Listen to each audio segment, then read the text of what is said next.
Alrighty. Listeners, welcome to episode 10 of Real Takes Tennis Podcast. Double digits. Pete, gotta shout that out.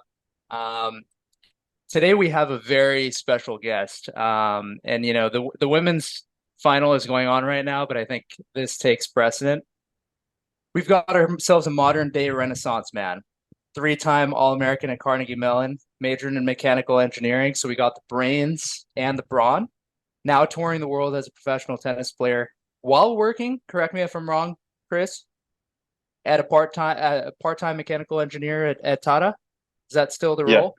yeah, that's correct. Crazy stuff. Big Chris, how you doing? Welcome to the show. Good. Thanks for having me. It's a pleasure to be here. Do you still go by Big Chris, by the way, or Oh, you have a oh, series of other nicknames? oh no, that's not like something I introduce myself at when I meet people. So, if people around me aren't calling me Big Chris, and that name kind of faded. So you're welcome to Oh, call me that, but yeah, I don't like approach people like, hey, this is Big Chris. What's your name? that's tough, dude, because I love that nickname in Yeah, college. yeah, yeah. And yeah, just for context in terms of how important this podcast was, I literally re-downloaded Instagram like last month just for our correspondences Oh, wow. so that we Wow. could like set this up. Wow. So yeah, this is huge. I appreciate that. It's an honor to be here. And thank you But for the kind words. I really of course, appreciate of it. course, of course, of course.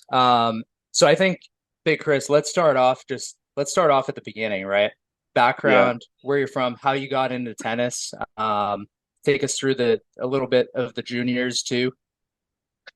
Yeah, so I'll go all the way to the beginning. I played a lot of sports growing up. I just love playing every sport. I played soccer, played baseball, basketball, cross country. When I was 10 years old, I like ran like multiple 10Ks. So I was like just really into all sports. And then that kind of continued to like freshman year of high school. I was just playing every sport, and even as a freshman in high school, I played soccer in the fall, then I played basketball, then I played tennis, and I was still doing like summer baseball. So yeah, just like really into all the sports, and I would still play tennis, but I wasn't like really that good. And then my freshman year of high school, I was actually a one star on tennis recruiting. I was like 1,000 in the country on tennis recruiting. And then I kind of got like a little bit more serious with my tennis. I quit soccer, and then it was just basketball and tennis. And I also had a big growth spurt. I went from 5'9" my freshman year to 6'2" my sophomore year. So I had a really big growth spurt. And I also went from the freshman bench on the basketball team to on varsity within a Wow. year. Yeah. So like I was like almost cut from the freshman basketball team, and then next year like I was starting at JV, and then got called up to varsity end of the year. I was like one of two sophomores on the varsity basketball team. And then yeah, junior year it was just I actually did cross country again, just really for tennis.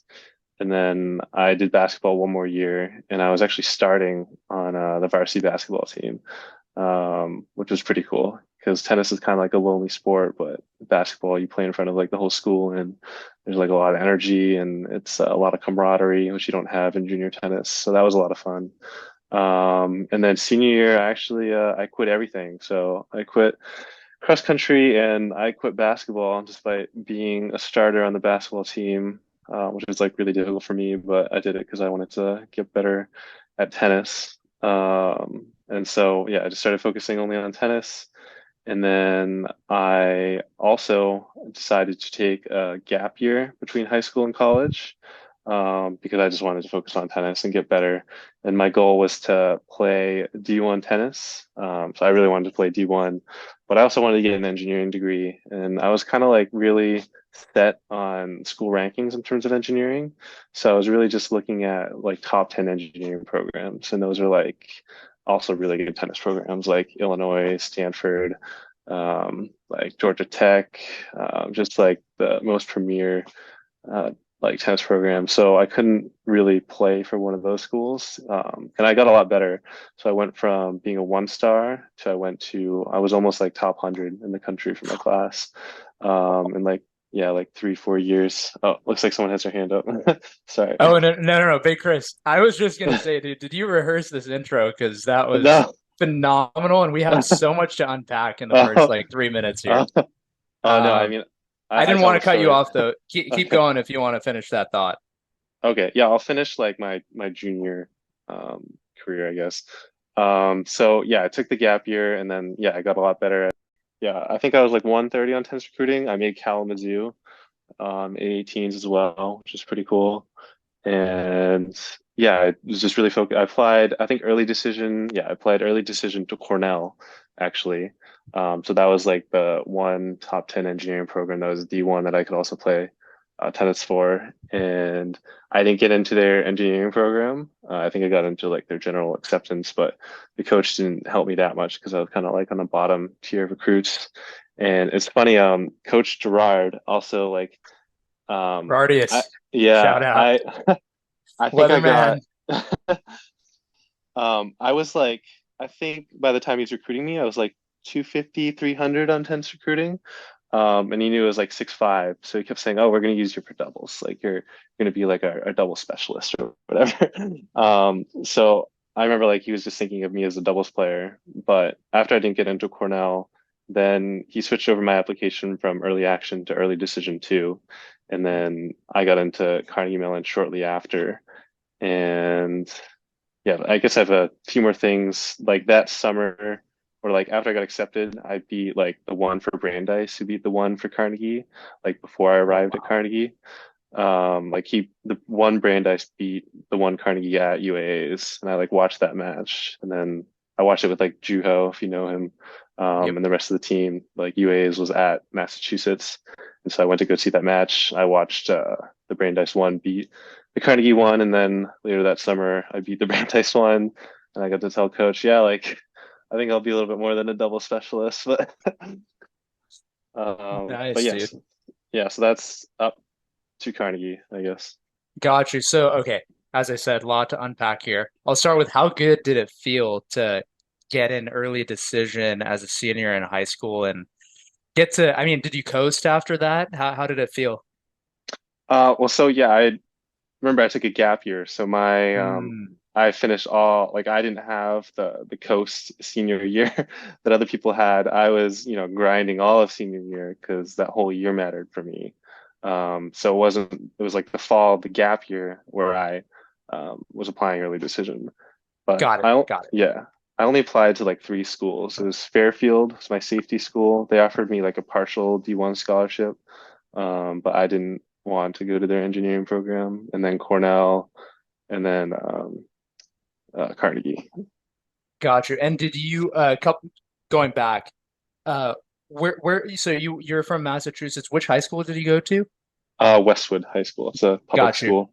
Got you. And Yeah. which position in basketball did you play? I actually played, well, when I started, I was like small forward freshman year.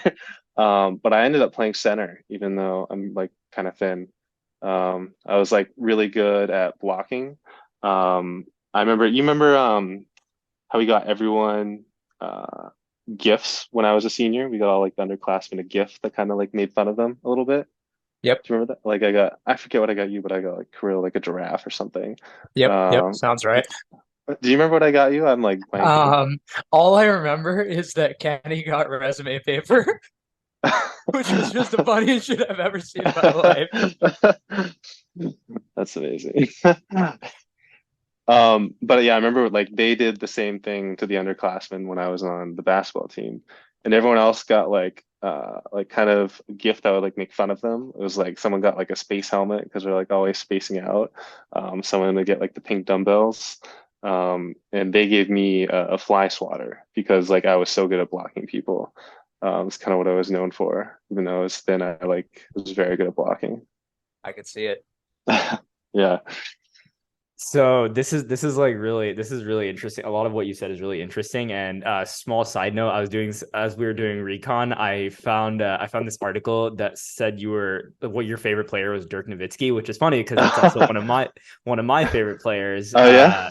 And like I also play basketball as well, right? And so it's funny because I mean we can talk about a lot of the different things that you've mentioned, but one of the things that we've seen from a lot of the different athletes that we talked about is right is like specializing in tennis or going specializing in one sport in general at a young age is almost detrimental to like being like more successful in that sport, or it limits the potential upside in terms of athleticism because you're so siloed and focused on that one sport, right? And I'm Yeah. curious, like, because you've played multiple sports basically your entire life, do you feel that that helped you almost like experience that kind of acceleration in terms of tennis as you got closer to your graduating period?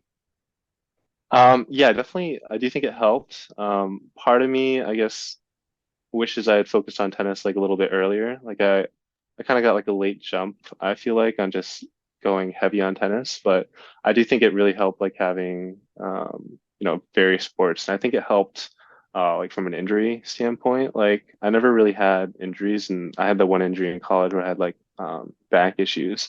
But apart from that, I never like had an injury until college. And I think playing like a variety of sports helps like strengthen various muscles. And I feel like when you go just into one sport, you lead to overexertion of just very specific muscles, and that can lead to injury. So I do think it helped in that regard. And I think it also helped like being a team player, like especially when you play college tennis. If you just play juniors and it's, all about you, and you can kind of struggle to, join a team and sort of be a team player. So I feel like it helped me in that regard a lot as well. Yeah, that makes a ton of sense. And we can talk more about kind of that team impact that you had at CMU in a second. But one thing I wanted to double click on was I was looking at the at TR, and you moved up 219 spots from 347 to 128 between your freshman and senior year of high school. So could you just tell us a little bit more about like what clicked other than kind of the height increase and some of the other things? And if something clicked, maybe what's your advice to like juniors or parents who have juniors that are hovering around that 3 to 5 range and want to make the next leap? Yeah. Yeah. So one comment about that, my tennis recruiting like history kind of got a little screwed up when I changed my graduation year. So like originally my graduation year was 2015, but I changed it to 2016. And then so like my previous ranking history kind of all got like a little bit inflated. So I think that's why it shows like 347 for my freshman year or whatever. But it used to be lower than that when I was like actually a freshman. Wow. Um, yeah, I think I do have that history, but in like an old recruiting email I sent to a college coach when I was in high school. But yeah, like I remember it being around 1,000. They kind of like screwed it up when I changed my graduation year. But yeah, I mean, regardless, for me, it was like a lot of staying on the path. Like I was always kind of like a big hitter, and I struggled to get the ball in when I was younger, I guess. But I still like kind of stayed on that path of like I know my path as a player is to be like a hard hitter, to like go for big serves, big shots, and I just like kept going for it. And early on, like it kind of hurt me because I would miss everything. But then the balls like started going in, and then I became like a really good player fast.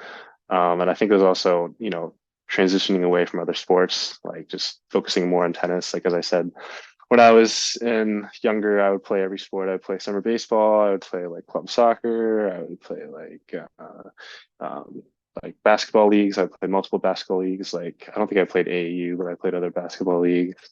And it was just like putting more focus into my tennis that really made the difference for me. It was like growing into my body a little bit. I had like a big growth spurt, and it was staying on sort of the path of being, kind of a big hitter, and finally figuring out a way to get the balls in.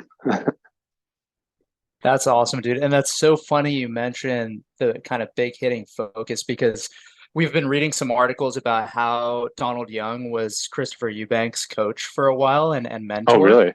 Yeah, Wow. for a long time actually. Eubanks was traveling with DeYoung everywhere, and DeYoung kind of gave him the blueprint, so to speak.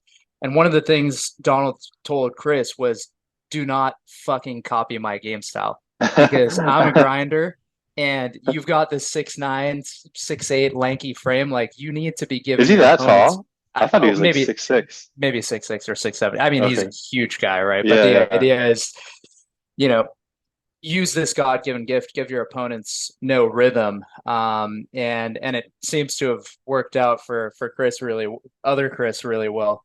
Um, what was there anything specific that you did? Did you focus on technique during this period? Was it a lot of just like you said, growing into the body?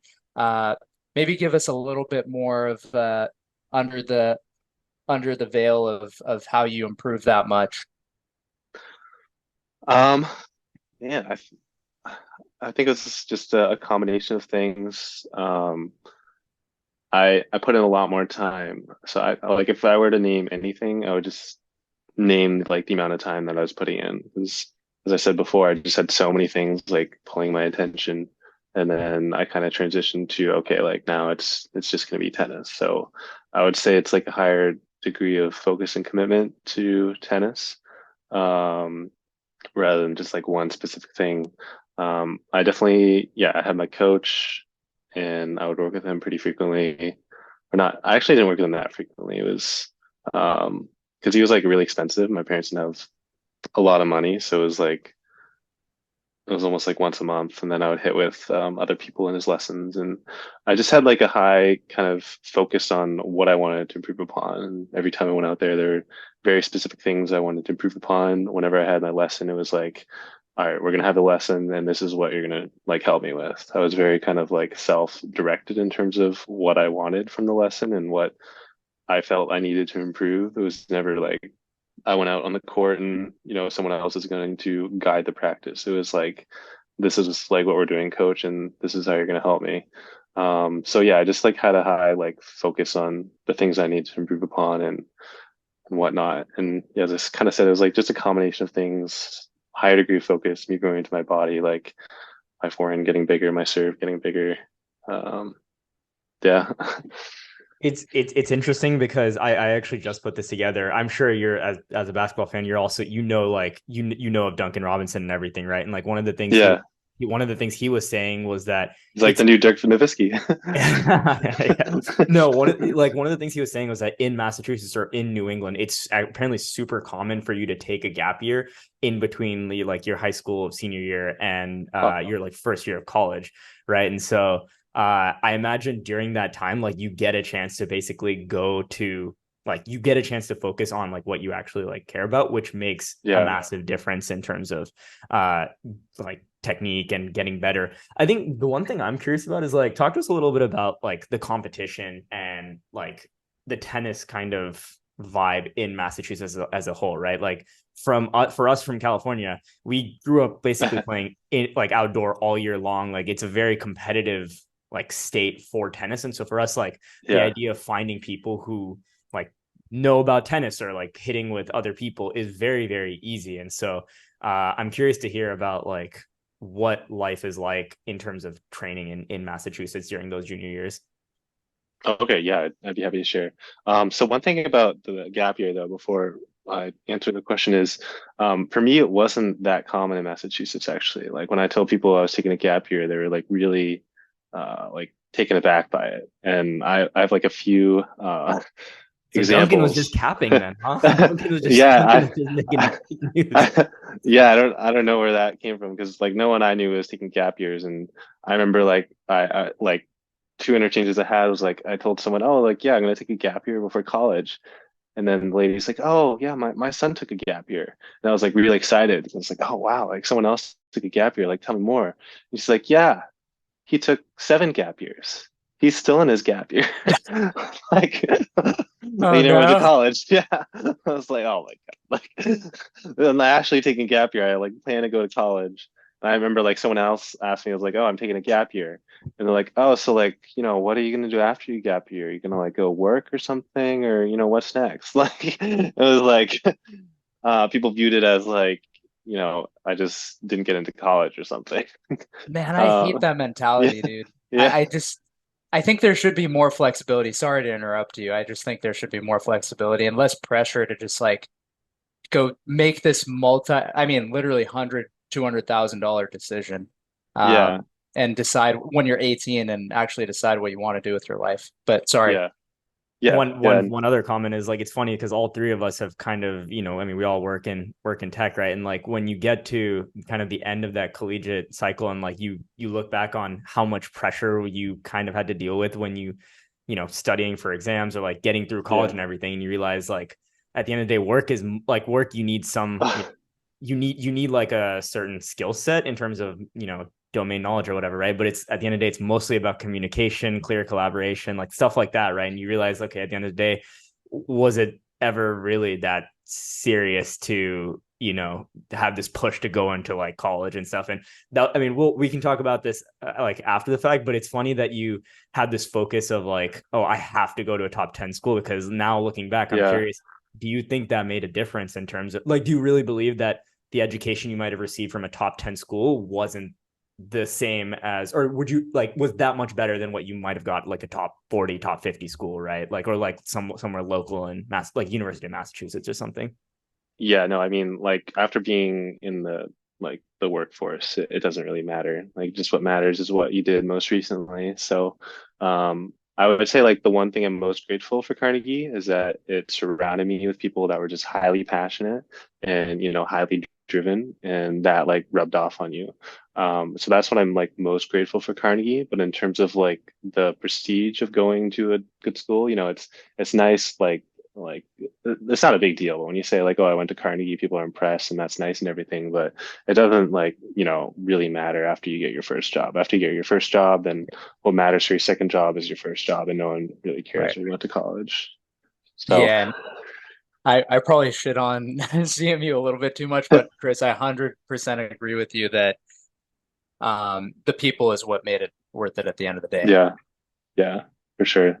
But sorry for ruining your train of thought here. Oh, Let's oh get yeah, back on P's question. yeah, to answer your original question, yeah, Massachusetts is just like a small like circle of good player. Like, when I say good players, I mean like my level or around. And it's hard to find. And you're always hitting with the same people in the tournaments. You're always playing the same people in the tournaments. Like even in New England, they're like 10 guys I'm playing like every other weekend, and like if there's a guy that, really gets to you, like too bad, like you're gonna have to keep seeing him over and over again. So it's a small circle, and it's also like you have to play indoors a lot, and during the winters it's hard to find court time, and court time's expensive. It's like Mm. $50 an hour, and if you're playing, 4 hours a day, like that's a lot of money. And it's also like on the weekends, it's really hard to find courts. Like sometimes I'll call like multiple clubs that I know, and then like, oh yeah, we have, like a guest charge or whatever, like only members are allowed, and everyone has their different fees, and it's really a pain to get court time during the winter. So like yeah, when I practice, it's a lot of like practicing with like the same people. And it's a very small circle. It's not like California or Florida. Like I've been to Florida and Boca, and there are just like so many players there. So very different. And just so that we could get a mapping of kind of like your national ranking to your New England ranking, when you kind of got to that peak, what were you ranked in New England? Oh, I think it was top. I think it was top 10 in New Got England. it. Got it. Yeah, Yeah, so still really strong, right? Even though there are maybe fewer kind of like what me and P would say like the 10 to 100 range in NorCal, maybe you've still got 10 really good, yeah, 20 really good guys playing.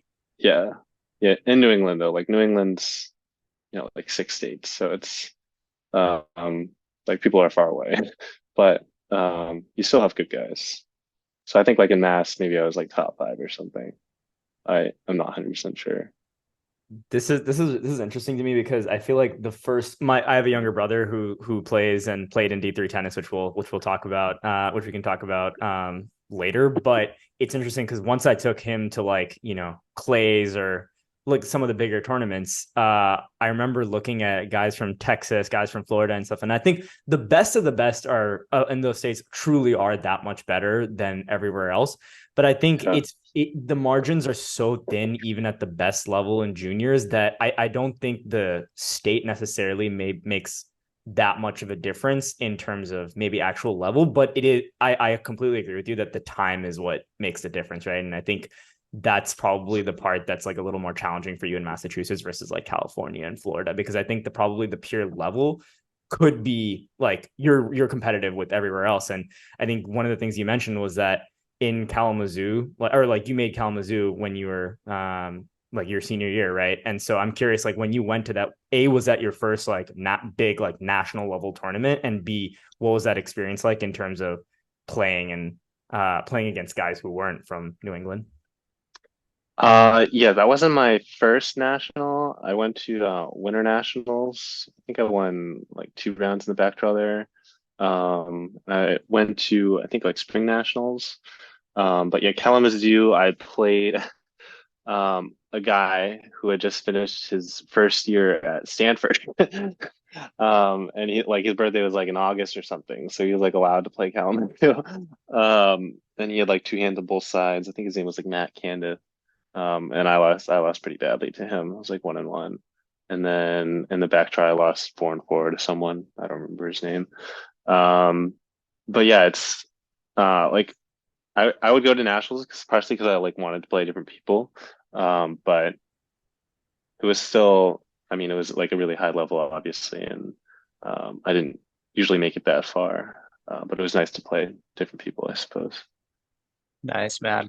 And one quick one, maybe you've kind of already talked about it, but what went into that decision of making the gap year? Was it really to focus on tennis? What kind of went into it? Yeah, it was I like really wanted to play D1 tennis for yeah, like a good engineering school.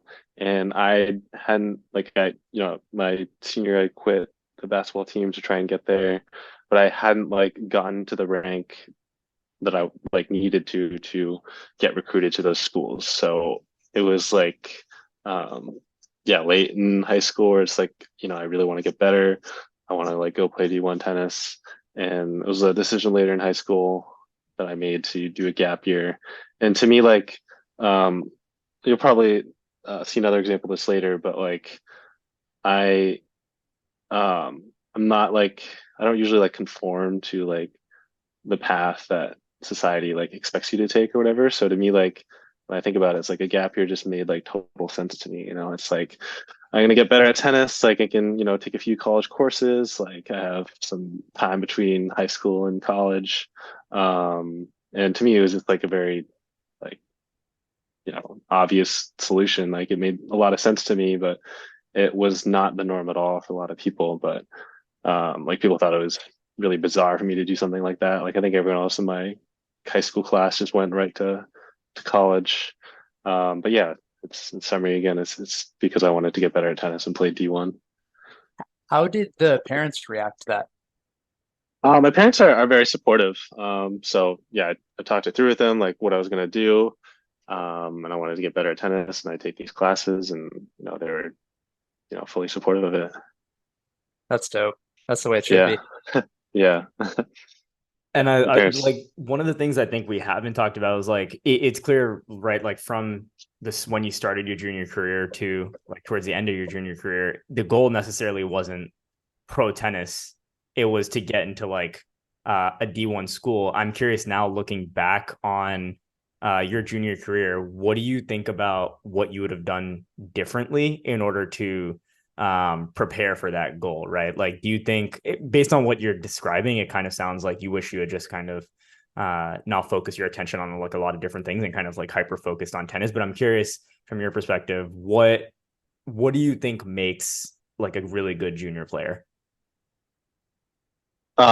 So the goal for me was still to play pro tennis, but I wanted to like get college education first, and I originally saw my path to pro tennis as playing D1 tennis and being in a program that would develop me to like being a pro player. So that was like kind of my original vision, but I still like wanted the fallback of having, a degree and being able to get a job. So I had always wanted to go to college.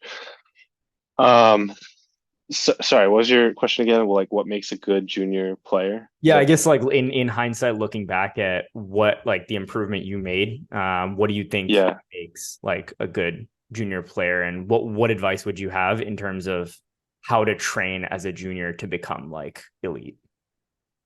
Um, I feel like a lot of the successful juniors that I've seen have um a very devoted mentor, coach, or very often cases like a dad, who's really pushing them, who's organizing everything, who's like managing them. Like when I see really successful juniors, a lot of them have that mentor figure. And I think, when you're young, in like 12 to your teenage years, you're not going to have kind of the self understanding to develop yourself into that player, and you really need to have like a good mentor figure. And I don't really believe in like sending kids to like one of the tennis boarding schools.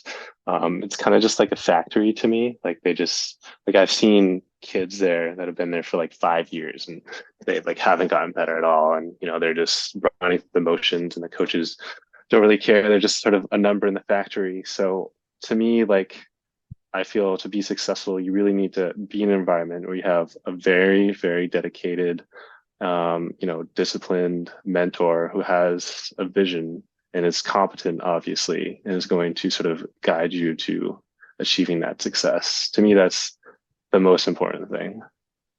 Dude, that's so insightful because we're out here always talking about forehands and backhands and serves and volleys and how people don't learn how to slice early enough. But I think you hit the nail on the head when I really think about it. The guys with the biggest leg up or the guys with either that, like you said, like a father figure, like a really good coach, that just get them on the path earlier as opposed to later. So Yeah. that's very insightful. Yeah. Like when you're like Good. 13, you're sorry to like when you're 13 or something, like you're not gonna have the insight to really like you can be smart, but you can't like manage everything. Like you need like a competent manager. Like Basil's dad, Stoyan, he is like phenomenal. Like he Yeah. is like I know like he would just be on. I'm sure he was on Vasil growing up, just and he's very competent, just like kind of strict, but just a very competent mentor for him. Yeah, and not to sidebar too far, but I think that's kind of like my philosophy on life now is a lot. I feel like you kind of just wake up one day at 18 or 19 and you realize you have agency and Yeah, you've just been to a lot of degree, right? Just spawned in a location with a certain set of parents, with a certain set of genetics, with a certain set of skills, with a certain set of life experiences that you really didn't have a lot of control over. And now it's about just kind of figuring out how to put it all together. Um, yeah, and on that note, I mean, maybe we could transition to college life when presumably kind of this wake up phase happens for a lot of people. How did you enjoy CMU? yeah. I really enjoyed CMU. So I have always kind of been a like long-term planner, to be honest. So I mentioned like originally my plan was to like get into D1 program and then go pro after that. And then my plan became I'd go to like Carnegie for a year and then I'd transfer to like a D1 program and then I'd continue on that original path I had set for myself to eventually going pro. But yeah, when I went to Carnegie, I made a lot of friends. I got really kind of uh, dedicated to the team, I felt like. Um, and I didn't really want to leave Carnegie when so much of what I wanted in the college was there for me. Like the only thing I didn't really have was, um, like a D1 level tennis program.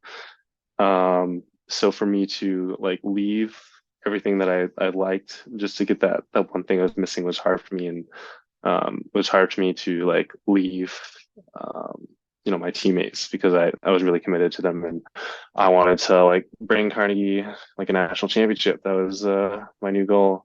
Um, and I don't know if I ever told you this, but my plan then shifted from, okay, like, so I'm not going to play D1 tennis. Then, I'm going to get my engineering degrees, and, I'm going to be in a lot of debt, and I can't just go play pro after having all this debt. Like, I can't ask my parents for like more money after they've helped me get my engineering degree so that I can, go play tennis, because it's, very risky that you'll have a return on that investment. And I didn't want my parents to sort of put their retirement money in jeopardy for something that was statistically unlikely. If it's just me that's fronting it, and the only person that's losing out financially is me for my failure, then that was like acceptable for me. So from freshman year in college, my plan then became, I'm gonna like get my degree, I'm gonna work for 3 to 4 years, pay off all my debt, and then I'm gonna go pro. So that was my 8 year plan, and that is exactly what I did. So, and I had known I wanted to be an engineer since I was in seventh grade. So, I don't know. I kind of always like do what I wanted long term. Um, but yeah, so I know that wasn't your original question or anything. But I really enjoyed college. I enjoyed having all the friends. I loved being on a team. Like, I still miss college tennis. There's nothing that I enjoyed more than competing for my team. So that brought me a ton of fulfillment. School was a lot of work. I feel like I've never had to work as hard as I did when I was at Carnegie. I feel like the real world's a lot easier. Um, and yeah, I just enjoyed being with all my friends, playing for a team more than anything. And I didn't really enjoy engineering that much until senior year when I actually had fun projects to do. But I grinded it out. Chris, like let me just say it like this, right? Like as much I like, and obviously like I've gotten to know a lot of the CMU guys a lot better now, and I just want to put it like this in the most succinct way I possibly can. Like, I believe in grinding, but only for the things that like that I really care about. And I promise you there was an easier way instead of dealing what you had to deal with at CMU, because from everything I've heard, it was just a mental, physical, and emotional battle. And so I completely am with you on the missing college tennis part. I think that's like, being with the team and stuff. But yeah, the grind, my Yeah. friend, there was an easier path. I think Chris is tougher than us, man, because we for context, Chris, we've given P a lot of our personal horror stories from the academic front and the grinding front. So I think he has that one perception, which is not untrue. But it sounds like, I think you made the best of it. And I think what really helps too is, you're for me, it was really simple. It was just I was coming from a warm weather place and I was just too soft to handle Mm. the cold. And I think coming from Massachusetts, coming from other place on the East Coast, at least you don't have to deal with that, or you deal with that element in the same way that you have your whole life. Um, but I think I was just gonna say in the middle of this, look at where you're at now, right? It's crazy. You kept kind of adjusting the plan, but ultimately got where you wanted to in the end, which is phenomenal. Yeah, thanks. I guess my one response is I think you're selling yourself a little short. There's no one at CMU I ever met that loved the grind more than you. So I don't know what the hell you're talking about. My brother and I had a rule where if it was over 18 degrees Fahrenheit, we would play outside. Yeah, Otherwise, we like would play who would do indoors. that? I wouldn't do that. And the California guy is playing outside below freezing. It was a brutal time. I can tell you, Yeah. a tennis ball does not feel like a tennis ball at 18 degrees. Oh yeah, Feels it's more brutal. like a brick or a rock. Yeah, it's brutal. I But yeah, but I did. no, go for it. Oh no, I don't think I was gonna say anything important. But yeah, I did not like really enjoy the grind at CMU. It was also like raining all the time. It gets like depressing how cloudy and dreary it is. But I mean, even then, like I think one of the things that it does teach you is like what exactly we talked about, right? Like life is a lot easier after that, but Yeah. you still have some of the same principles. Not to shit on some of our guys, but so 2 years ago, right, we went to Indian Wells for a weekend, right? And I mean, I was Oh like, no. I, I was like, all right, great. We're gonna go Saturday, Sunday, like head out Monday, right? Like that sounds good. And these guys were like, yeah, let's get there. We're gonna fly down on Friday. For flying to LAX, not Palm Springs, flying to LAX. So that's like a 2 hour drive from LAX to Palm Springs. We're gonna stay Saturday and then we'll leave Sunday afternoon so we can get there, so we can get like back home on Sunday night so that we don't miss work on Monday. And I was like, you got to be shitting me. I'm, I'm here It's at that this CMU tournament. life, dude. I am here at this tournament to watch tennis. I'm going to watch Saturday and Sunday. So Saturday we had a phenomenal day. Watch Yannick Sinner beat someone and then walk over and practice serves, which is a frequent theme of this podcast and why I'm like a huge Sinner fan. And then on Sunday we're watching Felix play Botek van de Zandschulp, and in the middle of the match, like third set, Kay's like, "Yo, we gotta go. Like we can't miss our flight, and it's gonna take 3 hours to get there." And it's literally me and like it's like seven of us, right? And it's me and six other CMU people, and I'm like, "Yeah, guys." Have fun. Have fun. See you on the other side. And it was a great match, right? But then obviously, like next year, like this year, we were like, all right, we're gonna go Sunday, Monday, leave Tuesday morning, no problem, no sweat. And we had like such a great experience. And I was like, yes, I'm finally like converting some of the guys to like a slightly easier path that like is more like Yeah, I think after college we've learned that the grind has its limits as well. It can get you so far, but you got to learn how to have fun too. Yeah, yeah, for Um, sure. but going back to the topic of CMU, I'm kind of curious, like walk us through that first like freshman year practice. I always have a distinct memory in my head of like how scary and like intimidating that was. What did you feel? Were you like ready to go? Were you Uh, like, did you feel like you were, you know, you were ready to compete? so I actually got a concussion in freshman orientation. So Brutal. my like third day of college, like I got a concussion, and then I actually had to like go home like first or second week of classes because of my concussion. Oh, wait. You can't just, how did this happen, Chris? Or is this too Oh no no confidential? no, it's not confidential. I was playing soccer at like midnight.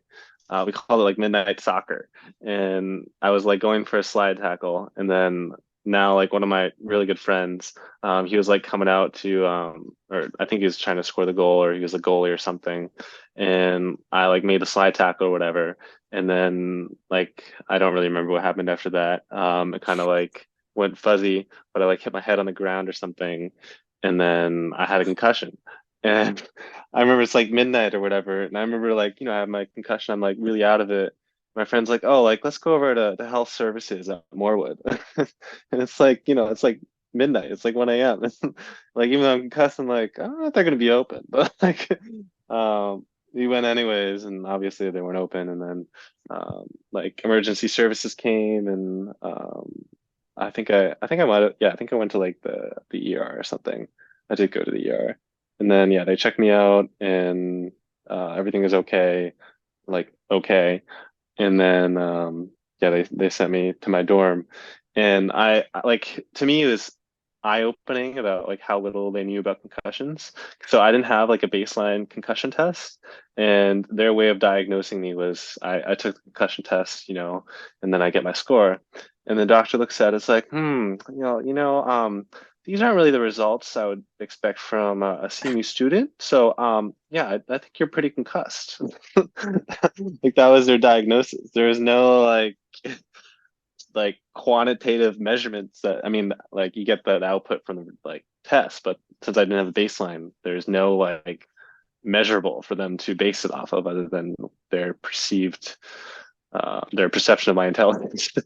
um, so that was like kind of a side note, but it was kind of eye-opening to me how like little people knew about concussions. And now when I see like people getting concussions to the NFL and them sending them back in like a week or whatever, I'm like, there's no way. Like, because I was out for like months. But I was Wow. also like, I mean, I was like, to be fair, like really conservative because, and my doctor was this way because he's like, you're a CMU student, like you're not like a pro football player or anything, like you don't even have your season right now, like you're gonna take it really, really slow. Mm. Um, so yeah, I took it really slow, and yeah, I missed fall ITAs, I missed the Amherst match, I missed everything until the winter, and I think I was like a little bit like a little bit arrogant, I guess, because like I was the best recruit coming in, and I kind of knew I was going to start. I might have been like it was probably different for you, like fighting for a spot in the lineup, where like I kind of knew I was going to start.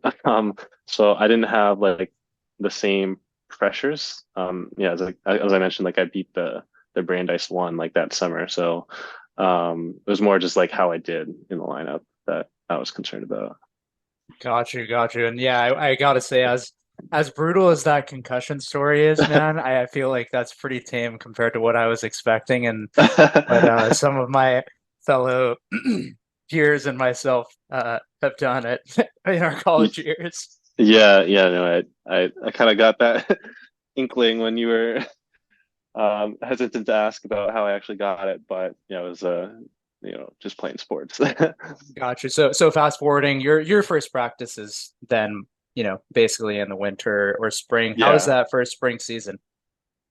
Your first spring season was good. Yeah, I remember it took me a little bit to get into it, and yeah, I remember I started out pretty well. I was playing like two singles. I was winning like most of my matches. And I just remember my first like dual match that was just like intense. I remember like people yelling, and I remember loving it.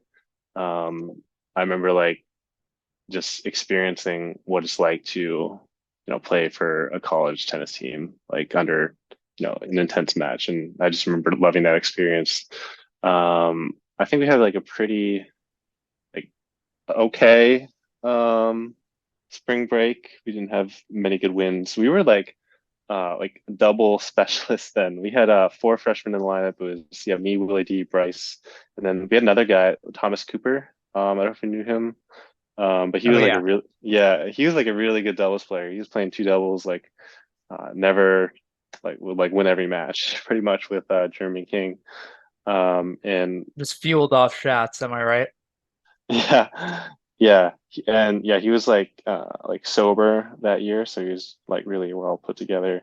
And Willie D and Duke like won every match at one doubles, and like me and Bryce were like the weakness at three doubles. But yeah, we were going up like 2-1 like almost every match, which is crazy because it was not that way after freshman year. Um, but yeah, the Don't remind highlight, me. yeah, Do not remind me about those later doubles.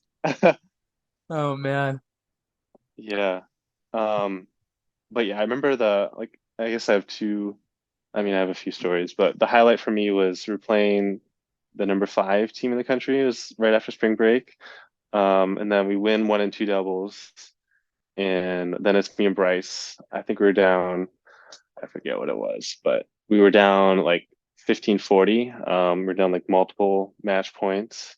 And we ended up winning that match to get the double sweep. And then we go into singles with like a double sweep. And then I think Willie D lost. And then everyone else lost. Or Willie D won, sorry. And then everyone else lost, or was losing. And I was down a set and a break, and I ended up winning it 6-4 in the third to clinch it for my team, 5-4, like with the match tied 4-all. That was like one of my best memories from freshman year. Okay, so we got some history of 4-all clinching because you know what I was going to bring up later on, but I'll let P go first. Okay. No, I was gonna say like pretty much at basically at the end of this year or at the end of your freshman year, what was your read on D3 tennis as a whole, right? I like as I mentioned, right, like my brother played D3 tennis and Hmm. I've seen it continue to get better and better, right? And like I think the level is actually really underratedly good. And I'm curious to see, like, to hear, was after your freshman year, did you still think like, okay, I can actually like continue to get better here, and I can continue on like vision of becoming a pro tennis player? Yeah. I mean, for me, I realized, or I felt like I had to be very sort of self-directed in terms of my development while I was at college. So I would kind of have things that I would want to work on, and I would ask the coaches to give me the opportunity to work on what I needed to. And it was hard, like sharing course with the girls, especially during the winter. We're going to Monroeville, which is like 45 minutes away, like, 4 times a week. And you're either playing like, I mean, during the week, it's either like 6 a.m. or 10 p.m., and it's kind of a huge grind to try and get better when you're doing that and you have all your classes that you're balancing as well. And you get to, share a court with 3 other people for 2 hours at 10 p.m. So it was definitely a grind. But I think the biggest thing for me staying there was I just felt such a connection to my team, and I just really wanted to um, help my team be successful. So that was like I kind of like put my like pro ambitions to the side to help my team basically. And they're like some of my best friends too. So like to just I felt like you can't just abandon them. So even though I felt like at least our school, it's probably different for, like CMS or other schools. I felt like development was very difficult. That's super interesting because when the thing I want to focus on is you basically had to self-direct what you thought your game needed to do in order to improve. I'm curious, like what did you like? What specifically did you think you had to improve in order to continue getting better? Like, did you think you had to continue building out the weapons that you had, or was it something different from your juniors or in between that gap year? A big thing I tried to improve upon, especially when I went from freshman to sophomore year, was becoming like a better volleyer, coming to the net more. Like I would kind of be like an aggressive baseliner, but I felt like I needed to like go to the net to get to the next level. And I remember I actually like had kind of like a confrontation with the coaches because I had like this long term vision of that's the level I need to get at, or that's what I need to do to like be my highest level, even if it's not my best level right now. And they were like kind of resistant to me trying to go in all the time and be that aggressive. They wanted me to like kind of stay at the baseline more and hit big from the baseline because that was, maybe my best level like at the time. But that wasn't like the highest level I saw for myself. So I remember like having that kind of um, like conflict with them. And I was kind of like a little bit privileged by being so high in the lineup. I kind of knew that as long as I'm not like totally um egregious with my uh way of acting, that they're kind of like going to accommodate, what I want. So like if I disagree with them, like, and I'm respectful about it, like I'm still gonna start. So I had like the privilege of knowing that. So I kind of like would disagree with them a lot. And I had actually my senior year, I had like one of my teammates be my on-court coach because I just didn't feel like they were giving me the advice that I wanted. So I just said, my teammate's going to be my on-court coach. Man, I'm really like here. I'm really understanding your perspective now on having a good mentor or coach to become successful. This is it's Yeah. really interesting to me because I've never heard like I know people who have been like like who have not been great coaches and stuff, but it almost feels like to an extent it's in your journey to continue to get better, right? Like it's been like a limiting factor, and so a lot of the work you've done has been self-driven, which is I think honestly probably a good thing in the end because it means you know your game better than everyone. You know what you need to do, and you're kind of like almost like self-reliant and independent in a way, right? Yeah. Yeah. And I think it's, when you're older, it's more acceptable to be like independent and sort of self-driven. I think yeah, my response a little bit was more like when you're younger, like you don't really know when you're 12 like what you need to be doing. But yeah, like I mean I still believe in having a strong mentor even when I was in college, I was very much like independent and like under that circumstance, I think if I had, sort of different coaches, but under that circumstance, I was kind of resistant to what I was being told in a way, because it kind of conflicted with my own beliefs. Nice, man. And I wanted to fast forward to, or maybe fast forward. I'm taking a guess here, but what was your favorite CMU on court memory? Oh yeah, I think you already know the answer to that question. But yeah, it was senior year.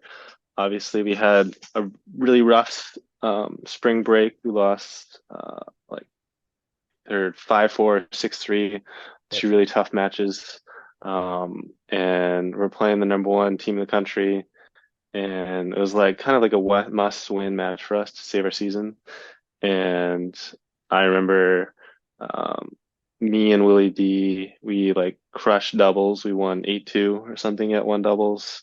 And then I don't know if we got another doubles point or not, or did we go down? Let me Korea won.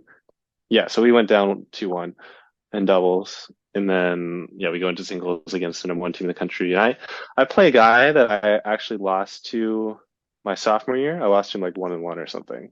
Like I lost to him badly. And he had won fall nationals as well. So he was like a national champion as well. And he was playing two singles. So he's like a very good player. And I was playing next to Sheck. And I remember Sheck won pretty quick, won like 3-1 against their one. He was like a transfer from Xavier and just got destroyed by Sheck, because Sheck has a very unique game and he can just absolutely obliterate people if you don't really know how to play him. Um, and then, yeah, so five singles, Kirill. Yeah, I think Kirill was playing five because, yeah, Kenny got injured and Kirill was playing five with a one-handed backhand. He won with a one-handed backhand. So Kirill like injured his wrist, and yeah, just to give you some background on P, um, we got to bring everyone to spring break because we like did this sort of crowdfunding uh, trip to have everyone there. So we brought Kirill, even though he was injured. So there was like no intention of him playing, because he like injured his left wrist and couldn't hit a two-handed backhand. But we brought him anyways because we're bringing everyone. And then like Kirill's still practicing with us, and then the coaches are realizing he's beating everyone in these practice points. And then they're like, you know what, we're gonna put him in the lineup, even though he can't hit a backhand. He beat this guy at five singles. And I remember the guy saying like, "Oh my God, this guy is playing like the best match of his life." He can't even hit a two-handed backhand. He didn't know half his game was not there. Yeah, he didn't know half his game was not there. Um, but yeah, I remember he won, and then I remember you lost like really tight. You had like a first set breaker. I think it was something ridiculous, like 11-9 or something. You're playing Jordan Mayer, um, but you were having a battle. I remember you really gritting it out next to me. And yeah, so you lost, and then we were down 3-4. And then it was me and Willie D. And I remember I won, yeah, won the first set, and then I lost the second set, and then I was down in the third set. I was serving love two, and then I think it was like love, and then it became love 40, love two, love 40. And then I hear that Willie D won. He won like 7-5 in the third set. And then I like hear sort of all like the emotion of people like being excited, and then everyone like coming to my court, and like all the energy kind of shifted from like split between Willie D's court and my court to my court. And yeah, I remember like Willie D yelling at me like, let's go, Chris. And I dug out at that love 40 hole to make it, 1-2, still down a break. Um, and then I don't know when I got the break back, but I think it was either 1-2 or 2-3. And then, yeah, we're on serve. And, we stay on serve for a while. I remember like a lot of energy hitting big serves and had my whole team there, whole girls team. And I won 7-5 in the third against the number one team in the country. But yeah, I'll never forget that memory. Madness, dude. And I actually pulled up the box score here. I almost want to share it screen with P because your memory of what happened, nearly 10 years ago is unbelievable. Oh yeah. Down 2-1 in dubs. Go ahead. Oh yeah, I was gonna say I remember Eddie Ang as well. He was playing Yep. six singles, and I don't know if I think he might have finished before Willie D. Yeah, I think he finished before Willie D. And I remember thinking in my head that like, oh, like I can't put it on the freshman to pull this out for us. Like, I got to do it myself. I remember having that memory. I think he lost like 6-0 in the third set or something. Pretty close, man. Yeah. So, I mean, we can review the box score delta between what you just said later, but I think you get an A plus on it. What was that feeling of winning match point? Oh yeah, I mean, very elated because it felt like, I'm a senior, I'm a captain. It was like to save our season. Because if we didn't have that win, we would have lost all our big matches. And um, yeah, I mean, very, like number one team in the country, playing a former national champion against someone who beat me like 1 and 2 my sophomore year. Yeah, definitely, yeah, one of the definitely the highlight of my college career and one of the highlights of my life, to be honest. Just like to do it for my team, especially with like the whole team there and like a lot of parents too who helped fund trip for everyone. Um, it was a really special moment for me. Yeah, and it's really cool that it was you and Willie D, the seniors, right down 3-4, Yeah. that were able to bring it home. And yeah, for context, just for the listeners, I was on the court next to Big Chris. I did. You were very close. It was a very tight second set where I think I saved like 10 match points and pulled out the breaker, but I got bageled in the third. So I got Oh. humbled in the third set. I did my job taking it to a third and making it seem like it would be close, but the serve and volley tactic worked really well on me and then college. Yeah, Jordan had some of the best hands like in D3 as well. Just And yeah, just another factoid too. Jordan, who I was playing, ended up being our assistant coach yeah. just a few years later. So pretty cool to see the tides turn there. And thanks for sharing. That's always a great story to relive. I think what's interesting is like, we're so laser focused on our matches on our courts. I didn't even know this like full story, right? I was right there. I've seen the match point video 700 times, but I didn't know you were down a break. Just focusing on what we had to do. Yeah. Yeah. I mean, that's how it should be. You're focusing on your match. I mean, I remember I heard the details later. I mean, like I did know you were in a breaker because I saw like the scorecard is 6-all or whatever, and you know, you were yelling on the court next to me. But yeah, I mean, that's you focus on your own match for sure. That's amazing, dude. P, any more questions for Big Chris on college?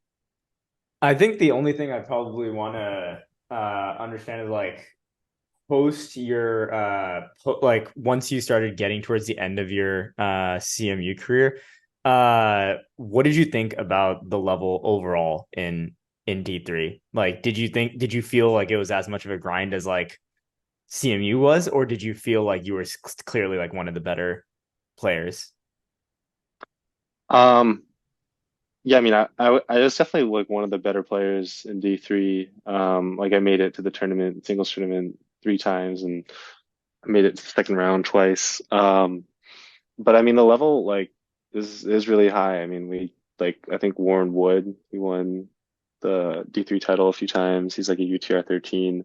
Um, I stayed with another Leo Vithunian. I don't know if you know him. But I lived with him in Florida. He won a D3 title and he's, very, very high level. So I think like the best players in D3 are very good players. Kind of something I like noticed after college is a lot of D3 players don't have like a big weapon. Like in college, my forehand was my best shot, but that was because like I usually had a ton of time to like set it up. Like I have a Western forehand and it works better for me when I have time to like set it up and just hit heavy. But like in the pros, I have a harder time doing that because people hit like a lot bigger and I'm kind of like more rushed on my forehand. And I've actually found that like in the pros, my backhand is a better shot for me than my forehand just because it's easier for me to like redirect. It's more consistent, more reliable, doesn't break down. And that's like I can redirect big balls better with my backhand than my forehand. So I remember like in D3, a lot of people don't have big weapons. Like some people do, especially like at the very top, but a lot of people don't. And that almost goes to your point of just like the vision for how you wanted to play, right? It's different Yeah. from what the coaches wanted you to do, but over time, like that vision of playing aggressive tennis will result in wins, right? And like that's something we've Yeah. talked about in like in even in the juniors, right? I mean, we were both grinders, and that has an that like it has an upside, right? To a certain extent, unless you're like Novak and you're a human backboard, but I almost wouldn't even call him a grinder because he's got the all court game now, right? And so it's very interesting that like the more you play, obviously, right? Like you have that clarity on like, okay, there's only a certain limit that you can get to by getting by playing that way. Yeah, yeah. And especially, for me, like 6'5", like I need to be playing big. I shouldn't be grinding. Um, yeah, so I mean like you can still like obviously be a very, very good player being a grinder, like Schwartzman and Ishioka, they're like 5'7" and they're still successful. So it's definitely, possible to play at a really high level, but just for my archetype as a player, it wasn't like the best path for me. Makes sense, makes sense. And if you don't mind, let's fast forward. What are you doing now? And what was the transition from kind of college to the pros like? Yeah, so I worked full time for 4 years, and then I remember after college I took a little bit of time off from tennis. I took like a year and a half, because college tennis was like such a high, and I really loved being on a team, and I felt like I kind of wanted like a little bit of I don't know distance from that before I like started playing again, and when I played again it would just be for myself, which is hard to do when you're after you've had the experience of being on a team. So yeah, I took like a little bit of time off, and then when was living in Milwaukee for a year and a half, and then my company moved me from Milwaukee to Tucson, and then when I got to Tucson, I started, playing again every day. And yeah, so I had like my full-time engineering job. I was a hydraulics engineer for Caterpillar, and I had that job for 4 years, and every day for 2.5 years. Or well, first I did P90X. I remember transformation photos. I like got in really good shape. That's what I did when I was in Milwaukee, and then I transitioned to just playing tennis. And I wasn't able to maintain like that level of uh, like strength or mus must I don't know how you say it. Like I didn't have like the same muscles that I had when I was doing P90X because I couldn't like work a full-time job, like work out like that and play tennis every day. It was like too much for me. So I transitioned to just playing tennis after work every day. And yeah, for 2.5 years, I'd work my full-time job and then every day after work, like at night, I would practice. And that was as I said, like my plan when I was a freshman in college was I was going to get my degree, work for 3 to 4 years, and then once like paid off my debt and saved enough money to fund my tennis for 2 to 3 years, I was going to quit. And that's exactly what I did. I quit my job, and I quit my job January 2020. um, and 1 month later, COVID happened. Brutal. Yeah, yeah, And did so, I have this perception that COVID almost might have helped with the part-time remote work situation, but what's your perception on that, how that went down? yeah. I mean, it definitely did. It was kind of like really tough in the beginning because I, had this long-term plan, and I was playing a match in Cancun, and I just started out, and there's so many people playing, and they had like pre-qualies for the qualies to get into main draw. And they had the pre-qualies was like a round of 32, and they had more people sign up than 32. They had like 36 or something. And then they had to figure out, okay, how are we gonna like decide between, how are we gonna break it into a round of 32 for pre-qualies?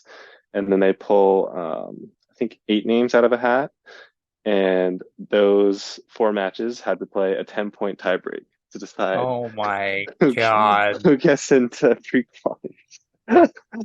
You're joking me. No. And I remember there's this Canadian guy um, who came there like with his coach. Like, he wasn't like that good of a player, but he was there with his coach, and he's selected to play in pre-qualies, and he has to play like this guy named his name is Perry Gregg. He's from Florida. He's like a UTR 13, like very good player, and like the pre-quali and a 10-point tiebreaker, and he loses like 10-2, and that's it. He's done for the week. 12 It's points. Get like, out of here. yeah, Oh, Canada. yeah. But yeah, anyways, so I'm playing like this pre-qualies, and I just, started out, I won my first match, and then I'm playing my second match, and all of a sudden I see like all these people are like walking back and forth on the side of the court, and everyone's on the phone, and there's this huge commotion, and it's like the middle of the match, and I asked my friend, hey, like what's going on right now? And they're like, dude, they just canceled the tour. Like in the middle of my match, like Holy shit. they cancel the tour, and I had like this 8-year plan, like, yeah, I'm gonna get my college degrees, I'm gonna work hard, pay off all my debt, I'm gonna train after work every day, and then like even if I get injured, I'd be like, I'll still travel or something. I had like other contingency plans, but I had no contingency plan for the whole world shutting down and the tour being canceled and me not like being able to leave my house and every company having hiring freezes.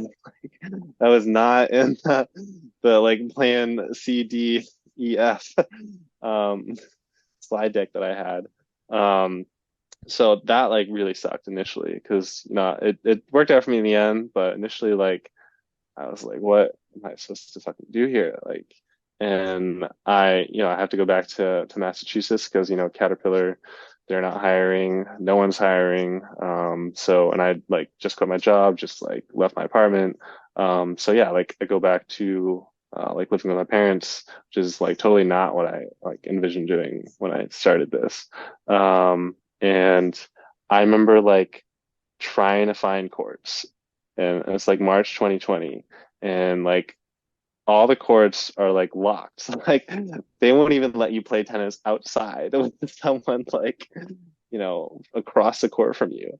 Like every court is locked. And then like driving around like an idiot, like trying to find a tennis court for me to practice on. Like, I just turned pro. Like I gotta be able to like, practice. Like, but the world's like, no, like too dangerous. You can't play tennis. Like The most um socially distant sport too, huh? That's where you gotta yeah. hop fences. Yeah, I mean, I eventually found like one court where like the the coach of the high school team would like unlock the gates for us, and he would let us play. And but there was like only one court, and I would play with like the same person, I think like 4 days a week at those courts. Um, and yeah, totally not like what I envisioned doing when I quit my job to play pro tennis. But yeah, that was my life for a while. I was just like playing with high school kids, like jumping fences in Massachusetts and heading in the cold. But it eventually, worked out for me because the silver lining was everyone was working remote. And so my old boss, he reached out to me, and he's like, yeah, like I know, the tour's not on right now. You're not really traveling. Assume you can't like play tennis that much. So I was like, do you want to do this contract job for us? Like as a, same job as I had before, like hydraulics engineer for Caterpillar. And I was like, yeah, like love to. And originally like a contract job, um, for like 4 months, and I delivered on everything they asked me to do. and then they extended my contract, and then I like started traveling a little bit, playing tennis more, and they kept extending my contract. And then like eventually it just became, full blown traveling all the time and still working remote. And I've been doing that for 3 years now. That's amazing, man. Thank God you got that opportunity. Yeah, And yeah. how many hours a week are you working? It's like 20 to 30. Oh, you're living the dream, man. You're living Yeah, the dream. that's nice. It's hard for me Have to you give up, to be honest. have you heard of Matija Pekatic? Yeah, that dude's unreal. He like puts me to shame. Yeah, no. So I mean, God. it's the story is like or at least the pro story is slightly similar to yours, right? In that he was a very good player at Princeton, and then he ended up trying to play pro tennis, and like it didn't work out. Went to MBA or got his MBA, then worked at like a real estate firm or something like that, and then got an opportunity to play in like the main draw of Delray Beach, right, and won a match, and now he's doing like I think the exact same thing of like working part time and playing pro tennis. And one of the things he was talking about is like because your days are almost to like you still have to do the work on a weekly basis. Finding practice time is like really you have to get creative with how you do that. Do you think that's like the main challenge of balancing both pro tennis and part-time job, or you find that your days are like structured and that you have a clear plan of what you're doing in order to get better? Yeah, so just to like give some further background on that guy, like he didn't just get his MBA, he got his MBA at Harvard and he was like working for, a hedge fund and he didn't beat anyone in that tournament. He beat Jack Sock. Like that guy was just insanely good at life. It's all right, Um, Chris. You're still top five on the Renaissance man list.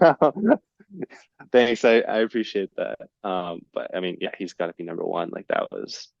That's insane. Like what he's doing, it's like next level from me. But yeah, I would say like the biggest challenge for me is like trying to find balance. So I mean, because I work like hourly more or less, like I just log my hours and I get paid for how many hours I work. Um, so it's always been a balance for me between like my development as a tennis player, like how much money I'm making and my social life. And it's hard for me to like find the best fit in that balance. Like I found when I was just doing only tennis and work, I like wasn't happy because I had like no social life. Like I was in Florida for 3 months. Like I didn't have time to like go to the beach once, and every day I'm in the heat and humidity playing tennis, like dying. My coach was like really tough then too. I was like puking on the court and just absolute buckets of sweat every single day. And I remember I had like one story where like I had like a practice session with my coach and that other player that I was living with, and at like 8 a.m. And then I get back for a one-on-one with my boss, and I had to like rush back because so I can make my one-on-one, and I didn't have like time to stretch. And I remember like in the middle of my one-on-one, I started cramping. No way. I, These like are I like crazy stories, man. I tell him like what I've been doing, and I'm like, oh, oh, oh, oh uh, can we take a break? I'm cramping. Like, I was like, I'll be right back. I'm just trying to imagine that in the workforce, man. Yeah, That's so crazy. yeah. This is too intense for me. Um, so I had to like get off the call and I had to press out my cramps before I could get back on the call. But yeah, then I get back on the call and my boss is like, "You good?" Um, but yeah, so I was like, and yeah, like I didn't go to the beach. Like I think I went to the beach in my third month in Florida, and I'm living like on Boca Raton, like 10 minutes from the beach. Like I was just way too tired to like want to go outside. Um, so yeah, I mean, I remember that was like too much for me because it was like just tennis and work. And I guess now I kind of want like more, I guess, balance in my life where I still want to make money. And I want to enjoy the time that I'm traveling and seeing all these countries. And, enjoy tennis. That's amazing. And how much longer do you think you want to keep sending it for? Is it something that you want to just keep doing until kind of the body breaks down, or do you have like a in this long-term vision you had, did you have kind of an end date? Yeah, in my original long-term vision, the end date was when I ran out of money. So like I never imagined I would have, a part-time remote job that I could use to bankroll my lifestyle indefinitely. So yeah, originally like my vision was 2 to 3 years or until I ran out of money, and then I'd get another engineering job. But I kind of threw a wrench in those plans when I got this job, and as I said, I can like bankroll off of my revenue stream. So yeah, I don't know. Now I don't really know. It's kind of like a hard gig for me to give up. Like I have so much freedom with my job. I can work like whenever I want, really. Well, like maybe not whenever. There's some meetings I have to take at certain times, but it's very, very flexible. Like if there's a day that, and I don't have meetings and I can't work that day for a tournament or something, like I don't have to work. And they trust me. Like I've built that trust in my company because I've been there, 7 years. So, and I've shown again and again and again and again that I'm going to get my stuff done, regardless of what hours I'm working. So, I've like built that trust over the years, even though it like sounds like kind of ridiculous. It's something that I've built. Um, and it's really hard for me to give that up because like I have so much flexibility to do other things in my life, to travel and to explore other um, I don't know, passions or whatnot. So like I have a hard time giving up that setup. And it's basically until like I don't want to keep playing tennis anymore. That's kind of like the the end date for me now. I love it, dude. Keep sending it. I think with hopefully Djokovic retires in the next few years, there's going to be a vacancy at the top, and you never know, man. You never know. Yeah. Keep playing, keep improving, and maybe we'll see you get some ATP points, crack into some big tournaments. Might as well just keep going for it as long as you can fund it, and as long Oh, as the body's healthy, right? yeah. Thanks for that. Yeah, I appreciate that. Talk to us a little bit about life on the tour. What stage are you at now, and how do you think it'll how do you feel like you're going to continue getting better in order to get to like the next levels and so on? Um, yeah, so life is to me it's like kind of like lonely. Like as I kind of mentioned, it's before I was like on a college team and it's so great. They're like your best friends, you're on buses together, you're seeing each other every day, like you're traveling together, helping each other out, and it's this really like close environment. Where tennis, it's I like will go to tournaments and I always like meet someone and I like become friends with them. Like I remember, when I was in Korea, like I befriended all these foreigners and we would hang out together. Like pretty much every day and like do a lot of stuff together, watch each other's matches. And it's really cool.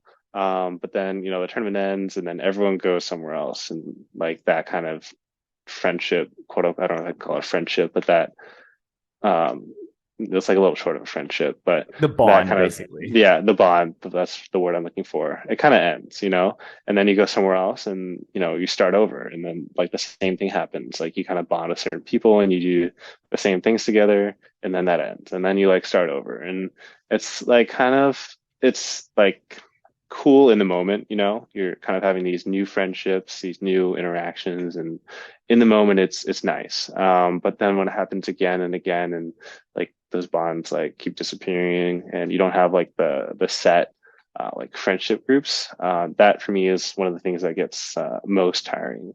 Because like when you live in, like a state or an area, you have your friend group, you see them very frequently and you do a ton of stuff together and like that's your friend group that you kind of live around, where like when you're on tour you don't really have that.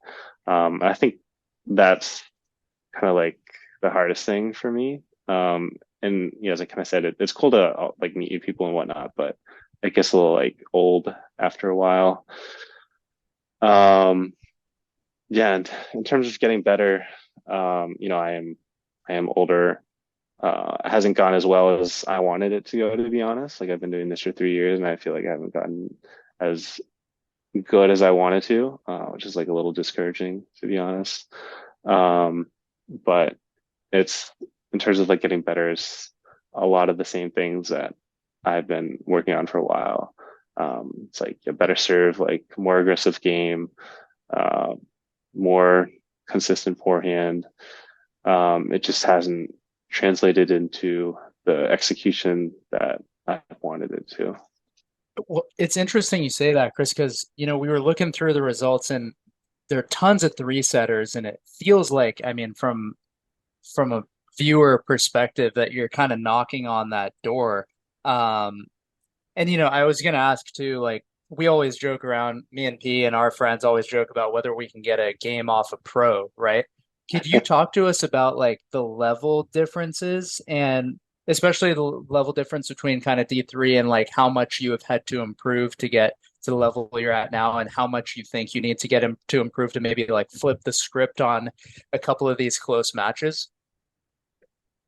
Yeah, I mean, like the close matches, like flipping the script is, very, very minimal. There are minor things that I need to do to flip the script. I think like the biggest things are mental toughness.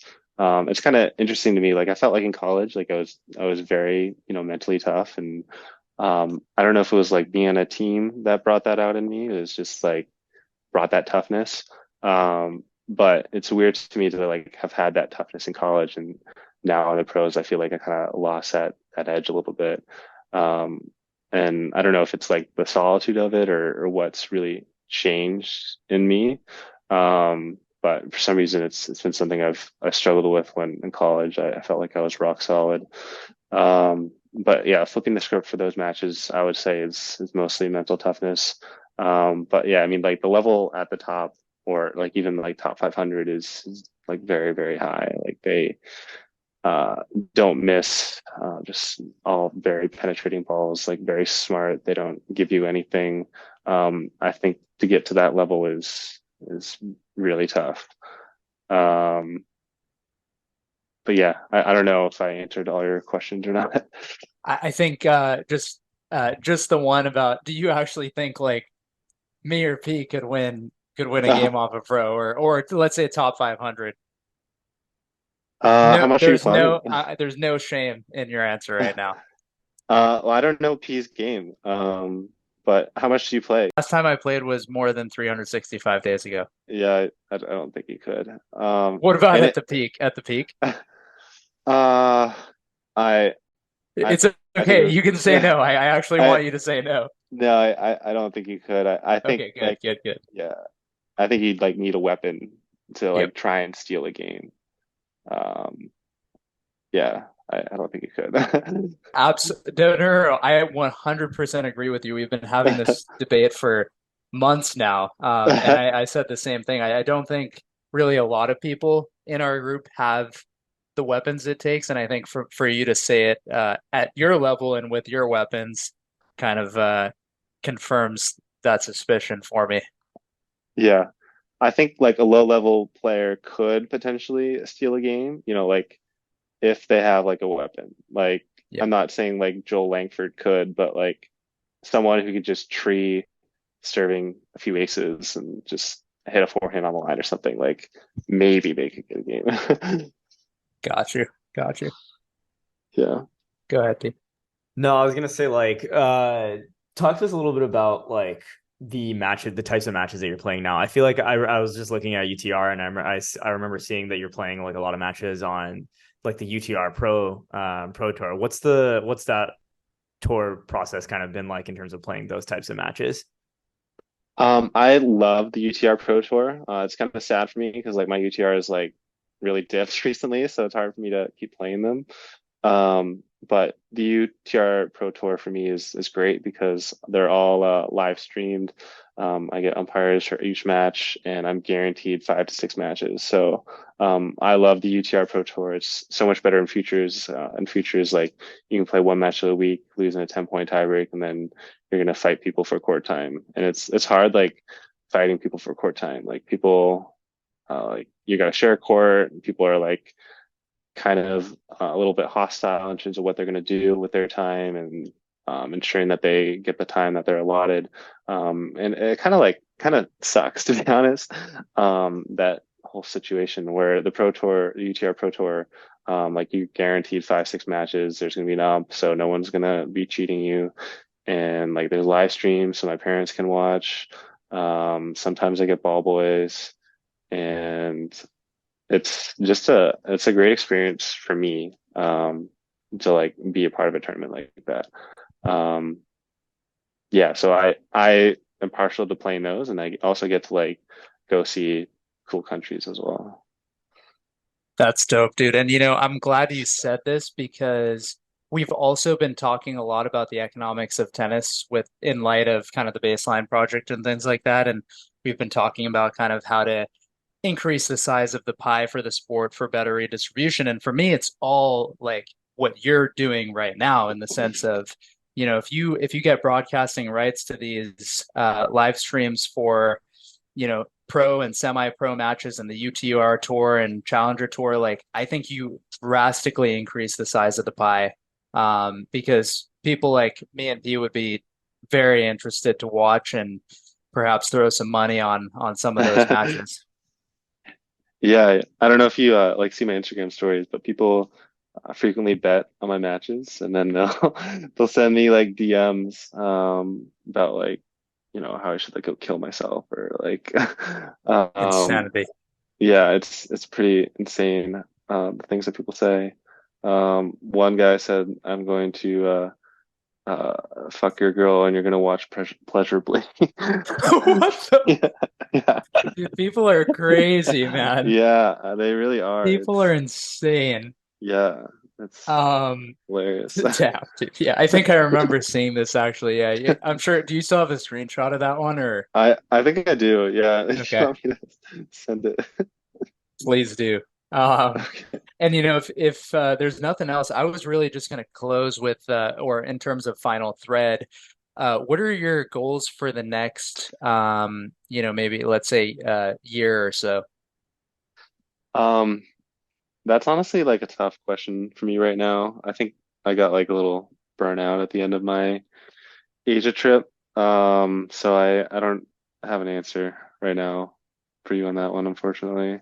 Totally fair. We Um, can we can reconvene and hash those bullets out. yeah, yeah, yeah. Amazing. Well, Big Chris, if you don't mind, we would love to close with a little rapid fire.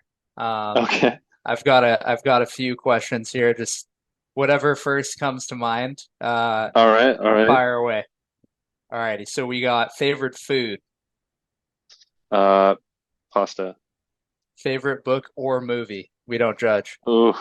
Um, I'd say I Am Legend is my favorite movie. That's a good one. Favorite hobby.